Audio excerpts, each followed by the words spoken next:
안녕하세요. 건강의 달인 건달입니다. 아무래도 나이가 들게 됨에 따라서 혈압도 같이 올라가시는 분들이 계실 텐데요. 건강검진할 때마다 혈압이 조금 높다라는 이야기를 많이 들으실 텐데요. 이게 은근히 신경이 쓰이는 부분입니다. 실제 50세 이상 되시는 분들 중에 둘 중에 한 분은 고혈압 약을 드신다는 이야기를 들은 적도 있을 정도로 혈압이 높으신 분들이 많다라는 이야기인데요. 이렇게 혈압이 높으신 분들이 많음에도 불구하고요, 혈압에 대한 지식은 많이 부족한 것이 현실입니다. 그래서 오늘은 혈압에 대한 오해하고 있는 부분과 혈압의 단계에 따라서 도움이 되는 운동에 대해서 말씀드리도록 하겠습니다.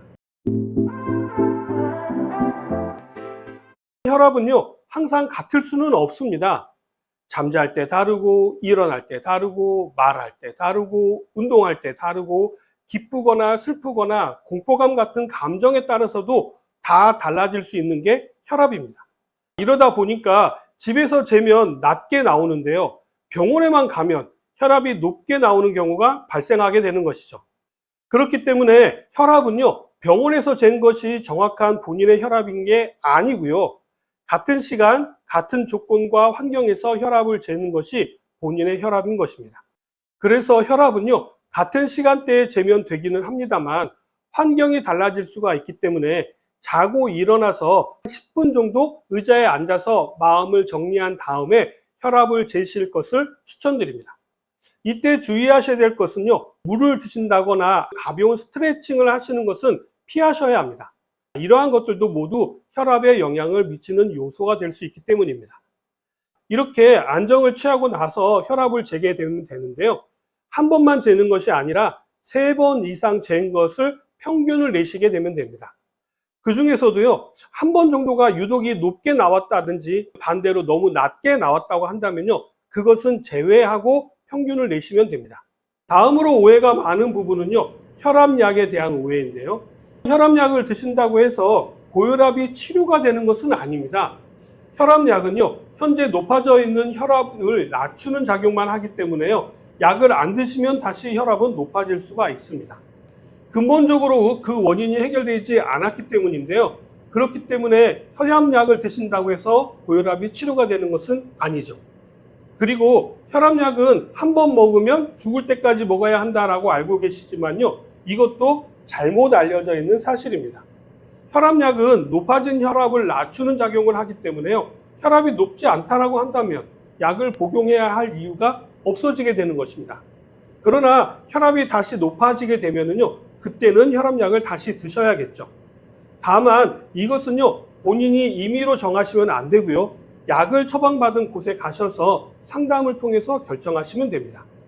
이렇게 현재 약을 드시는 분의 경우에는요, 평생 약을 안 드시려면요, 반드시 식이요법과 운동요법을 병행하시면 약을 안 드실 수 있게 됩니다.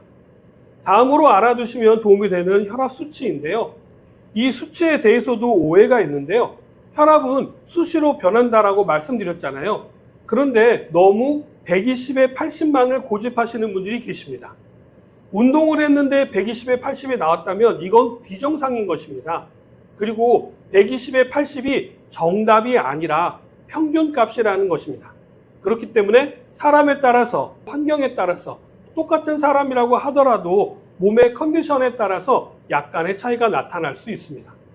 높은 숫자를 수축기 혈압이라고 하고요. 낮은 숫자를 이완기 혈압이라고 하는데요. 수축기 혈압은요, 140 이상이 넘으면 고혈압으로 판정을 하는 편이고요. 이완기 혈압은 90에서 100 이상을 고혈압으로 판정을 하게 됩니다. 그러나 이 숫자보다도 중요한 것은요, 수축기 혈압과 이완기 혈압의 차이가 더 중요합니다.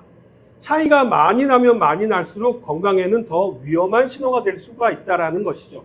예를 들면요, 수축기 혈압이 150인데 이완기는 80이라고 한다면요, 이 이완기가 정상으로 보기는 어렵다는 것입니다. 보통 수축기와 이완기가요, 40 정도 차이가 나는 것이 좋습니다.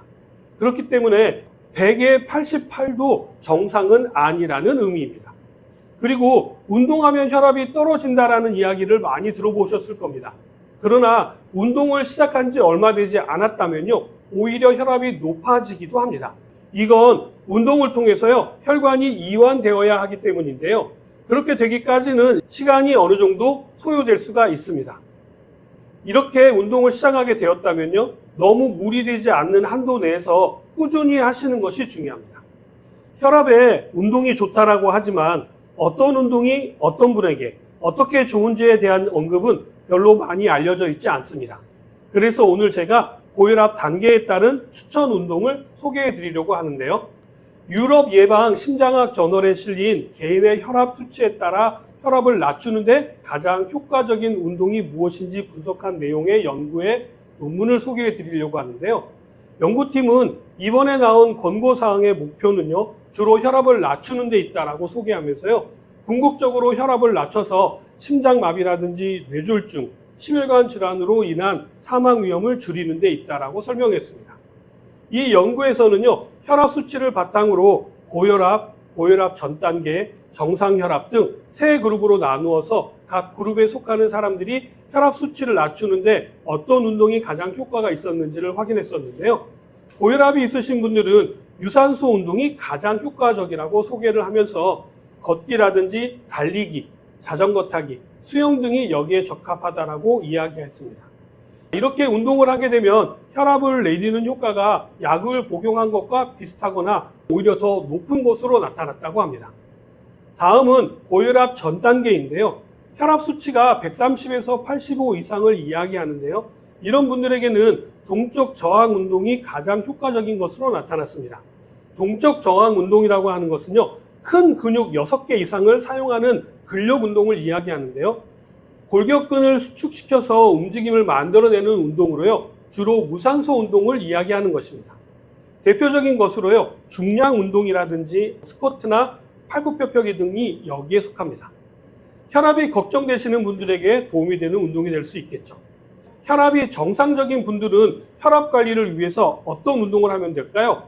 혈압이 정상적인 분들은요, 정적 저항 운동이 가장 효과가 좋은 것으로 나타났습니다. 정적 저항 운동이라고 하는 것은요, 정적인 근육의 수축을 이용한 근력 운동을 이야기하는데요. 악력기 운동이 대표적입니다. 이전 채널에서 혈압에 좋은 운동으로 잼잼 운동을 소개해 드린 적이 있는데요. 이번 연구에서도 동일한 결과가 나왔네요. 이 잼잼 운동은요, 현재 정상 혈압이지만 가족력이 있어서 언제든지 고혈압으로 갈 수 있는 분들께 적극 추천드리는 운동입니다. 그러나 뭐니 해도 혈압을 낮추는데 1등 공신은요, 체중 감량입니다. 과체중이시라고 한다면요, 체중만 줄여도 혈압이 내려가기 때문인데요. 혹시 본인이 체중이 좀 나가는 편인데 혈압이 높다라고 하신다면요, 체중을 줄이는 것부터 해보시는 것을 추천드립니다. 연구팀도 강조하는 것은 운동의 효과를 보려면 규칙적으로 꾸준히 해야 한다라고 권면하고 있는데요. 그렇기 때문에 본인이 꾸준히 할 수 있는 운동을 선택해서 본인 수준에 맞게 시작하시고요. 몸 상태에 따라서 조금씩 강도를 높이시는 것들을 추천드립니다. 특히 혈압도 높은데 추운 곳에서 무리하게 운동을 하시게 되면 오히려 뇌출혈이나 심근경색이 악화되어서 문제가 될 수가 있으니까 운동 전에 미리 이러한 부분들을 대비하실 수 있도록 주의하셔야 합니다. 특히 나이가 많으신 분들은 혼자 운동하지 마시고요. 꼭 파트너를 정해서 같이 하셔야 사고가 났을 경우에 대비가 가능하고요. 운동을 할 때도 지루하지 않아서 서로 의지하면서 운동을 하실 수 있기 때문입니다. 어떻게 오늘도 도움이 되셨나요? 춥다고 집에만 계시지 마시고요. 가볍게 산책이라도 해보시는 것은 어떠실까요? 저는 다음 시간에 더 좋은 내용 가지고 다시 찾아뵙도록 하겠습니다. 감사합니다.